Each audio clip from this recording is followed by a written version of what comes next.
16장 18절부터 20절까지입니다.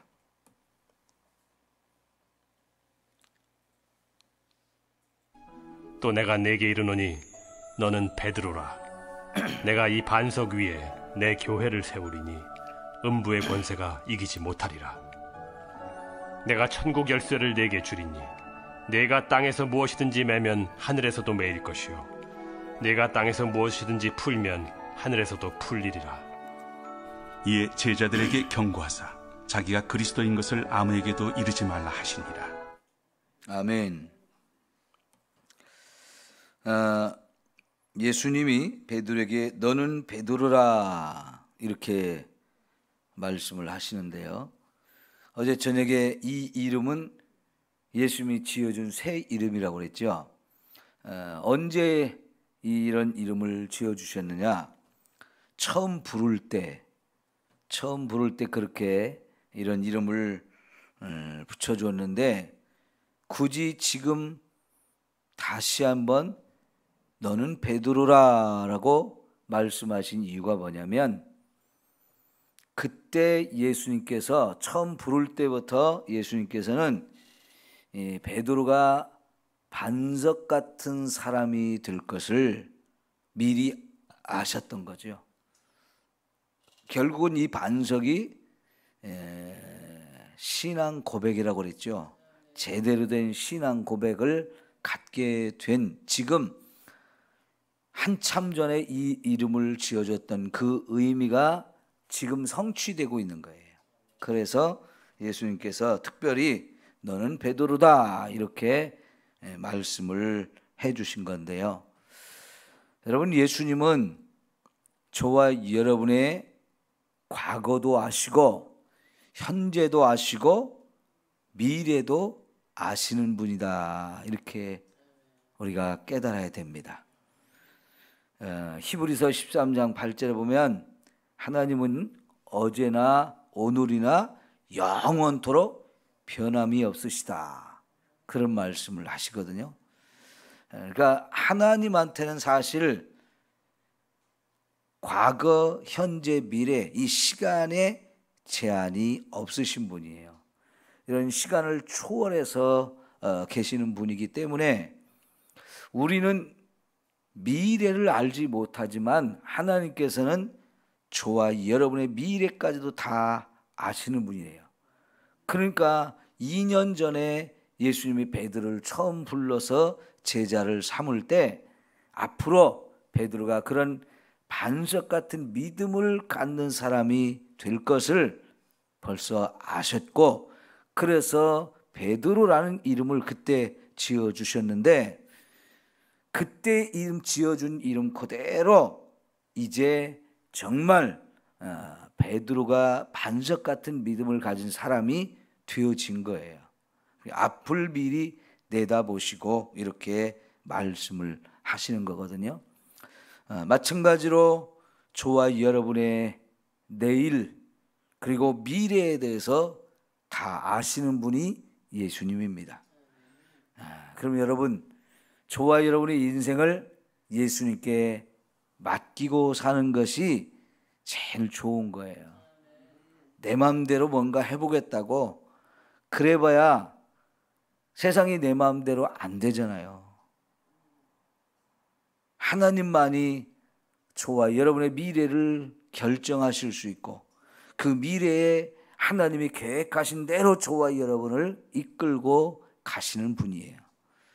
그래서 그 하나님께 우리 인생을 맡길 때 그분이 인도하시고 책임져 주셔서 우리의 삶이 가장 복되고 아름답게 이끌어 주실 줄 믿습니다. 자, 이 반석 위에 내 교회를 세우리니 그랬어요. 이 교회라는 말이 성경에서 복음서에서 처음 나오는 거예요. 그리고 아직은 이 복음서에서 교회라는 말이 활발하게 자주 이렇게 사용되던 때가 아닙니다. 예수님께서 여기서 처음으로 교회라는 말을 사용을 하셨고 이제 사도행전에 넘어가면 거기서부터 진짜 교회가 새롭게 출발하는 그런 모습을 볼 수 있는데, 교회가 뭘까요? 주님이 지금 교회를 세운다 이렇게 말씀을 하시는데, 교회가 뭘까요? 교회라는 말의 헬라어는 에클레시아라는 단어거든요. 이거는 아마 여러분도 들어본 경험은 있을 거예요. 에클레시아. 이 말의 의미는 불러낸 사람들이란 뜻이에요. 어디로부터 이렇게 밖으로 불러낸 사람들이란 뜻인데요. 이게 이제 더 확대하면 무슨 뜻이냐면, 하나님의 백성으로 저와 여러분을 딱 불러낸 사람들이라는 거죠.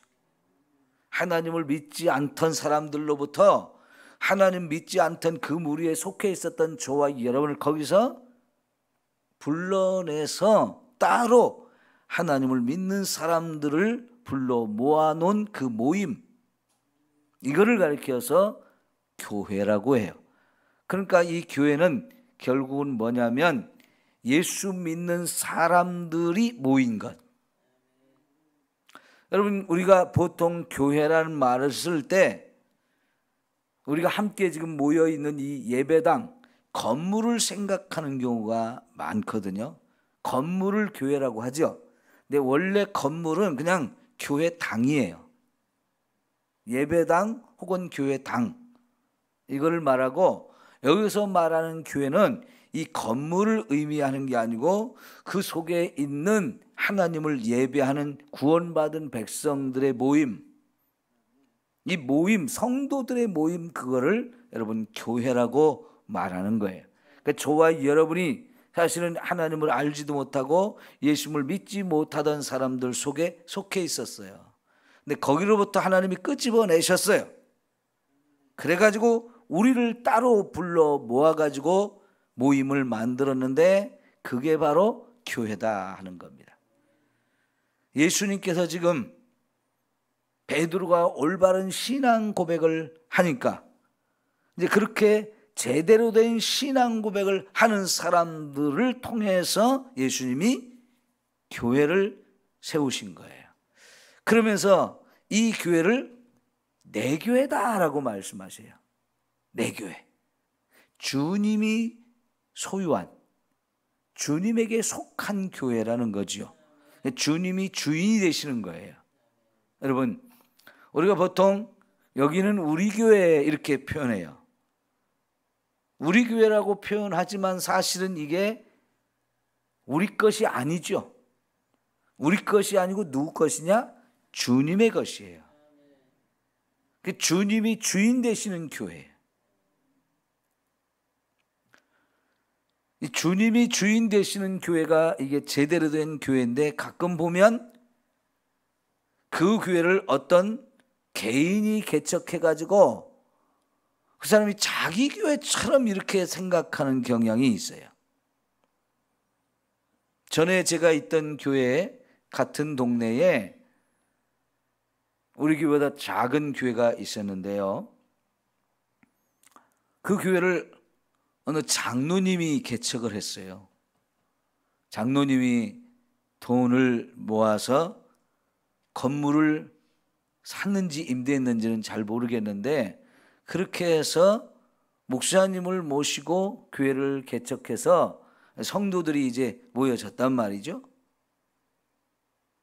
그런데 그래서 그러는지 이 장로님이 혼자 좌지우지해요. 목사님이 있어도 소용없어요. 목사님하고 장로님하고 뭔가 의견이 안 맞고 뜻이 안 맞잖아요. 그러면 장로님이 목사님을 가게 해요. 다른 데로. 그리고 자기가 또 다른 목사님을 모셔와요. 그리고 또 마음에 안 맞으면 또 내보내요. 그 교회는 장로님이 주인 노릇을 하는 거예요. 자기가 돈을 냈다고 그런가 보지요.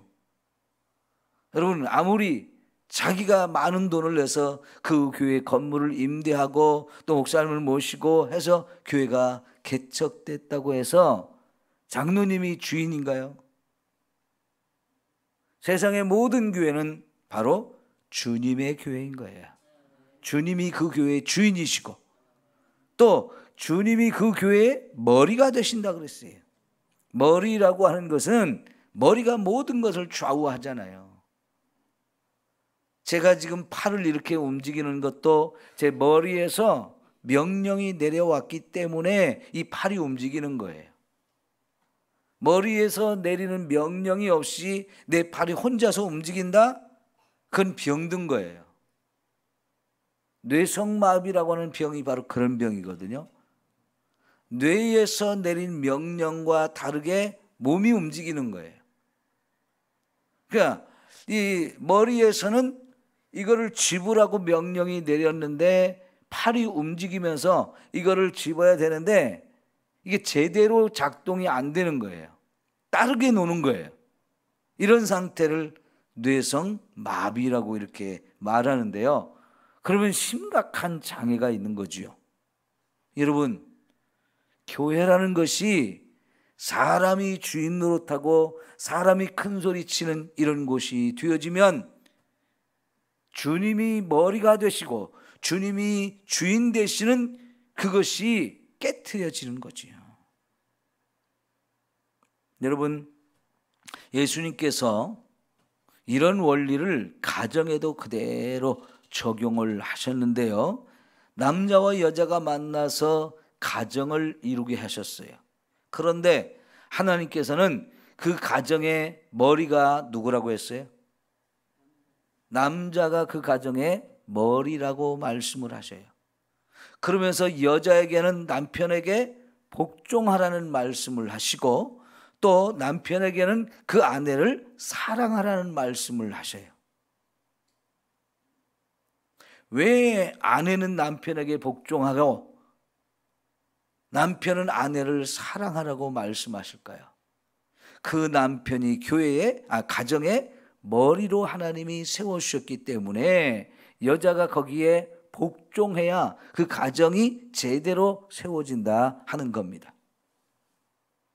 그런데 이게 뒤집어져서 거꾸로 되면 그 가정이 제대로 될 수가 없다는 것입니다. 여러분, 그렇다고 해서 여자가 남자보다 못하느냐? 그게 아니에요. 하나님이 아담과 하와를 만드셨을 때 아담은 더 존귀하게 만들고 하와는 못되게 만들었느냐? 전혀 그렇지 않아요. 남녀는 평등하게 하나님 만드셨어요. 그러나 가정이라는 것이 세워져 나갈 때 그 가정을 책임지고 이끌고 가는 머리가 필요하기 때문에 남편을 머리로 세운 것이고 여자에게 복종하게 하셨는데 여자가 못났기 때문에 복종한다는 뜻은 절대로 아닙니다. 그래서 결국은 아내가 남편에게 복종하지만 남편은 아내를 사랑하라는 거예요. 이거는 마치 뭐와 같이 사랑하라고 그러냐면 그리스도께서 교회를 위해서 자기 몸을 주신 것 같이 사랑하라고 그랬어요. 얼만큼 사랑하느냐? 자기 몸을 아내를 위해서 다 주는 그런 사랑을 하라는 거예요. 나의 전부를 다 주라는 거죠. 여러분, 이것은 서로 가장 신뢰하고 가장 사랑하는 관계가 되어지는 것을 말해요. 남자와 아내가 동등하지만 각자에게 주어진 역할이 다른 거예요. 그래서 남편에게는 머리의 역할을 하게 하고 아내는 돕는 배필로서 거기에 복종할 때에 이 가정에 평화가 있고 질서가 세워지면서 그 가정이 제대로 이루어지는 것처럼 이 똑같은 원리를 교회에 적용했는데 그 교회에도 머리가 필요하다는 거죠. 근데 그 교회의 머리는 예수님이에요. 그 예수님께서 머리가 되어서 저와 여러분을 예수님의 몸에 지체로 붙여주셔가지고 머리에서 내려온 명령대로 온몸이 움직여지고 작동되어지기 때문에 교회가 이제 운영이 되어지는 거죠. 이 말씀에서 우리가 첫 번째 알아할 것이 바로 교회는 주님이 주인이시다. 주님이 머리가 되시고 우리 모든 사람들은 거기에 주님의 머리에 복종하는 이런 교회가 되어져야 한다는 것을 우리가 알아야 되는데요. 자, 그러면 여러분, 이 교회가 반석 위에 세워진다고 그러죠. 반석 위에.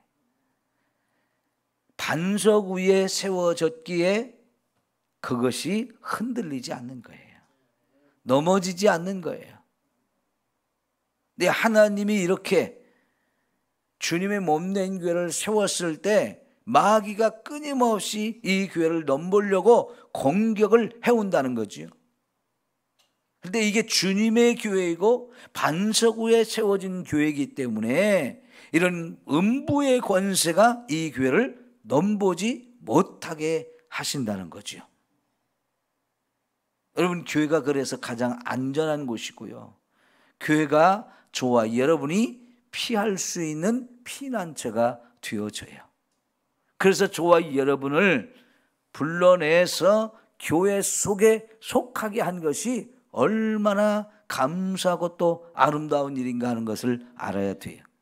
그러니까 예수를 믿게 되면 예수 믿는 사람들을 불러 모아서 교회에 속하게 하고 그 속에서 신앙생활을 하게 한 것이죠. 이거는 뭐와 같느냐면요, 부부 사이에서 어린아이가 태어났습니다. 여러분, 그러면 그 부모는 그 아이에게 모든 사랑과 모든 걸 쏟아부어서 잘 책임지고 양육하지요. 그런데 이 부부가 함께 사는 가운데에서 부모가 일찍 죽었거나 부부관계가 깨져서 이혼한 가정이 되어지거나 그러면 아이는 그만큼 사랑과 양육을 받는데 문제가 생기는 거예요.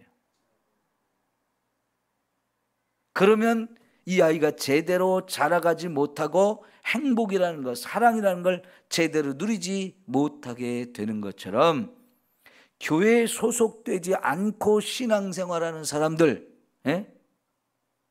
이게 얼마나 심각한 문제가 되겠습니까? 가끔 보면요, 교회 다니면서 시험에 들고 상처를 받고 어려움을 당하면 나 교회 안 가, 이런 사람들이 생겨요. 그러면 여러분, 음부의 권세가 달려들 때에 보호를 받지 못하는 거지.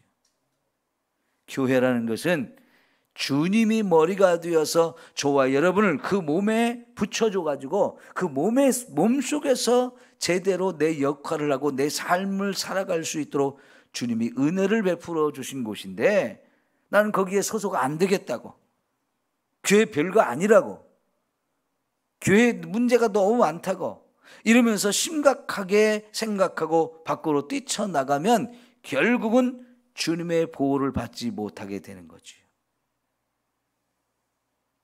여러분, 분명히 교회는 아직은 하나님의 백성이 되기는 했지만 성화되지 못한 사람들이 가득해요. 그러다 보니까 그들이 교회 안에서 문제를 일으키고 그들 때문에 시험에 들고 상처받고 어려움이 생기기도 해요. 그렇다고 해서 그게 교회가 아니냐? 여러분, 제가 우리 삼성교회 와서 처음 했던 설교를 여러분 기억하시나요? 고린도전서 1장 1절부터 3절 말씀 가지고 설교를 했었어요. 제가 가장 은혜를 받았던 말씀을 가지고 한 설교거든요. 저도 예전에 서울에서 전도사로 있을 때, 부목사로 있을 때 교회가 심각한 문제가 생겼어요.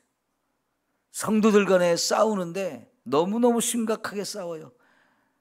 새로운 목사님을 모시는 과정 속에서 서로 이 목사님 모시자 저 목사님 모시자 하면서 패가 나누어져 가지고 멱살 잡고 싸우고 머리끄댕이 잡고 싸우는데 제가 너무 시험에 들었어요. 이 사람들이 어떻게 성도라고 할 수 있지? 이런 교회를 어떻게 교회라고 할 수 있지? 내가 담임 목사는 아니지만 그래도 부목사로서 교회를 섬기고 말씀을 선포해서 성도들이 이렇게 세워져 가야 되는 교회인데 내가 그동안 말씀을 전한 건 아무 의미가 없는 것 같고 이건 교회도 아니고 성도도 아닌 것 같은 심각한 시험에 들었어요, 제가. 그런 가운데에서 하나님이 고린도전서 1장 1절부터 3절까지 읽는 가운데서 거기서 두 개의 단어가 저에게 큰 충격을 주고 은혜가 되었어요. 나는 그 교회를 교회가 아니다, 이 사람들이 성도가 아니다 생각하는데 고린도전서 1장에 하나님의 교회요 거룩한 성도요 이렇게 부르고 있더라고요. 그 고린도 교회는 제가 너무너무 시험에 들게 했던 그 교회보다 비교할 수 없이 더 많은 문제가 있었고요. 그런 문제들이 더 심각한 문제가 있었어요. 그래서 나는 이 교회는 교회도 아니고 이들은 성도가 아니라고 생각하는데 오히려 하나님은 그런 고린도 교회를 향해서 하나님의 교회라고 말하고 여전히 그들을 거룩한 성도라고 말씀하고 계셨어요. 제 생각과 너무나 달랐어요. 제가 충격을 받았어요. 여전히 하나님은 이들을 거룩한 성도라고 부르고 하나님의 교회라고 말씀하시는구나.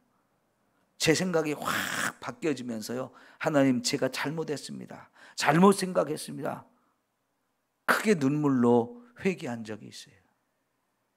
여러분, 우리의 생각과는 다른 거예요. 아무리 심각한 문제가 있고 아무리 엉터리 같은 성도인 것 같아도요, 여전히 하나님은 그들을 거룩한 성도라고 말하고 하나님의 교회라고 말해요. 왜 그래요? 지금은 문제가 있지만 주님이 그 교회를 계속해서 만들어 가시는 거예요. 거룩한 성도로 만들어 가고 하나님의 교회가 되어지도록 주님이 계속 그 안에서 일하고 계시거든요. 그 한 사람 한 사람을 사랑하고 계시고 그 한 사람 한 사람을 세워가시는 그 역할을 지금 하고 계시는 중이에요. 우리는 작업 중이다라는 걸 머리 이마에 써붙이고 다녀야 된다고 그랬죠. 아직 공사가 안 끝난 것 뿐이에요. 여러분, 요새 가나안 성도라는 말이 있어요. 이게 뭔 뜻인지 알죠? 가나안을 뒤집으면 안 나가예요. 가나안 성도, 이거는 교회에 안 나가는 성도라는 뜻이에요. 예수님을 믿기는 하는데 교회를 가서 시험을 당해가지고 상처를 받아서 예수님을 믿기는 하는데 나는 교회는 안 나가겠다 하는 성도, 이거 교회에 안 나가는 성도라고 말하기가 좀 그러니까 가나안 성도라고 뒤집어서 이렇게 부르게 되어졌는데 이런 성도들이 많다는 거예요. 이게 진짜 안타까운 거예요. 여러분, 저와 여러분은 그런 일로 시험에 들지 않기를 바랍니다. 우리 권사님들 몇 분이 다른 교회에서 신앙생활을 하시다가 이렇게 우리 교회로 오셨잖아요. 사실 권사님들이 교회를 떠난다는 게 쉬운 일이 아니에요. 처음에 권사님들이 이렇게 우리 교회로 오신다고 할 때 제가 한결같이 다 말렸습니다. 아니요, 오지 마십시오.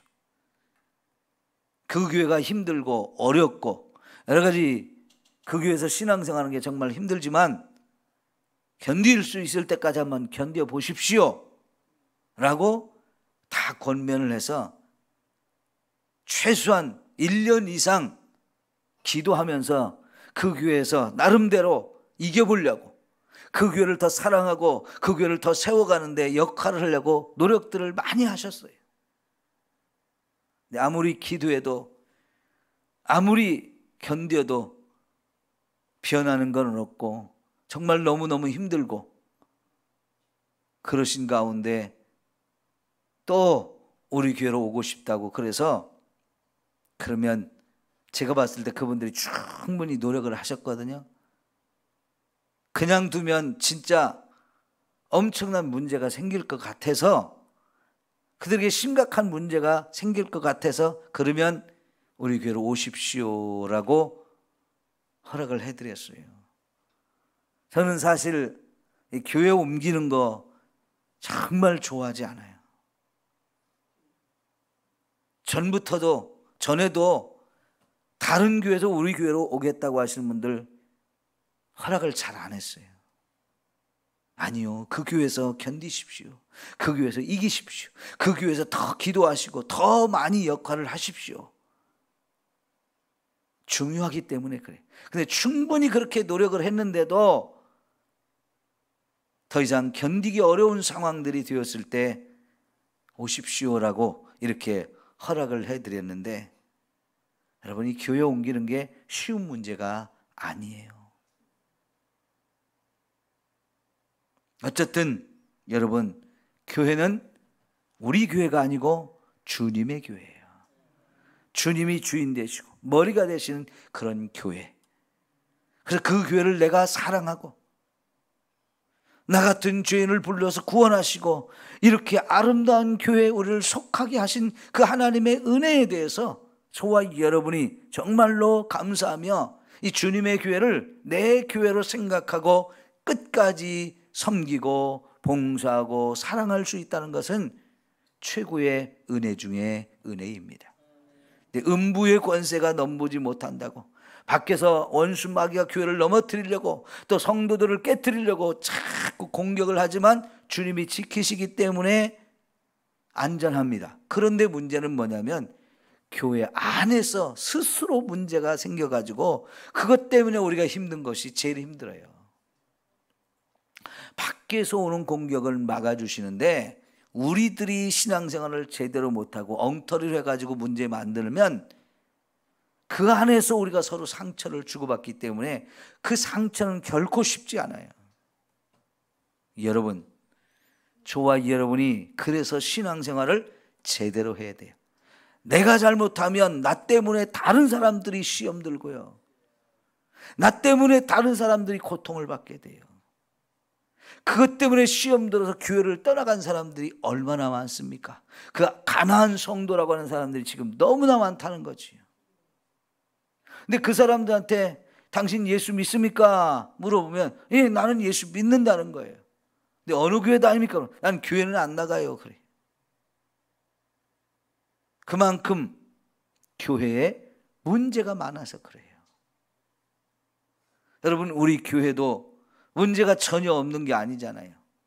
종종 우리 교회 안에서도 문제들이 생긴단 말이죠. 근데 그 문제가 생기게 되는 원인들이 있어요. 그게 사람이에요.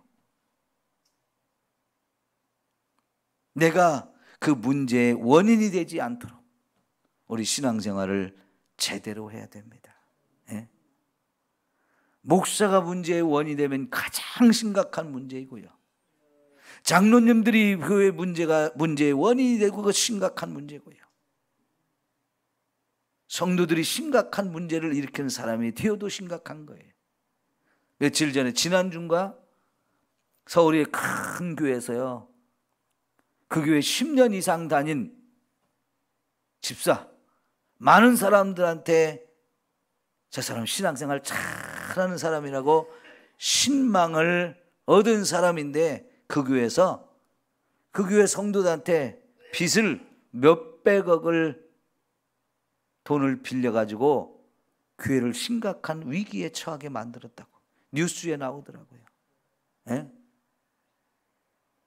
몇백억의 사고를 쳤대요. 그러니까 거기에 돈 빌려준 사람이 한둘이겠습니까? 돈 빌려줄 때요, 그런 사람들은요 몇백억을 빌렸으면 한 사람이 몇 억씩 빌려준 사람이 많을 거라고요. 이자를 많이 준다고 거기에 다 혹해서 그랬은 거예요. 여러분, 이자를 더 받으려고 하는 이 욕심들, 돈이 몇 억씩 있으면서도 그 돈을 굴려서 더 부자가 되려고 하는 이 욕심들이 그렇게 빌려주고는 못 받는 이 심각한 상태가 되는 거예요. 교회 안에서 그렇게 되어졌으니 여러분, 그 교회가 엉망이 되고 쑥대밭이 되는 거 시간 문제잖아요. 한 사람이 잘못하면 그렇게 돼요. 그 교회가 그렇게 큰 교회가 되어지기까지 얼마나 많은 시간이 들어갔고 얼마나 많은 사람들의 헌신과 수고와 충성이 있었겠습니까? 근데 그런 것들을 한순간에 그냥 다 무너뜨리는 거잖아요. 여러분, 정말 우리가 신앙생활하면서 교회 안에서 이런 문제를 일으키는 사람이 되지 않도록 진짜 노력을 많이 해야 돼요. 나 한 사람쯤 그게 아니에요. 그 한 사람이 너무너무 중요한 거예요. 주님의 몸된 교회를 가장 건강하고 가장 아름다운 교회로 세워나가는데 우리가 함께 노력해야 합니다. 기도합니다. 사랑하는 우리 하나님 아버지, 하나님께서 우리 삼성교회를 세워주시고 우리를 이렇게 하나님의 교회에 불러주시어서 이곳에서 신앙생활을 하게 하시니 감사합니다. 하나님, 우리 삼성교회가 건강한 교회가 되게 하시고 반석 위에 세워진 교회가 되게 하여 주옵소서. 주님이 교회에 우리 삼성교회 주인이 되어서 친히 지키시고 보호하시는 줄 믿습니다. 이런 교회를 우리도 사랑하게 하시고 내 생명 다하여 충성하고 헌신하여 더 건강하고 더 아름다운 교회로 세워나갈 수 있게 하옵소서. 그래서 그 교회 안에서 우리도 함께 행복을 마음껏 누릴 수 있게 하여 주옵소서. 예수님의 이름으로 기도하옵나이다. 아멘.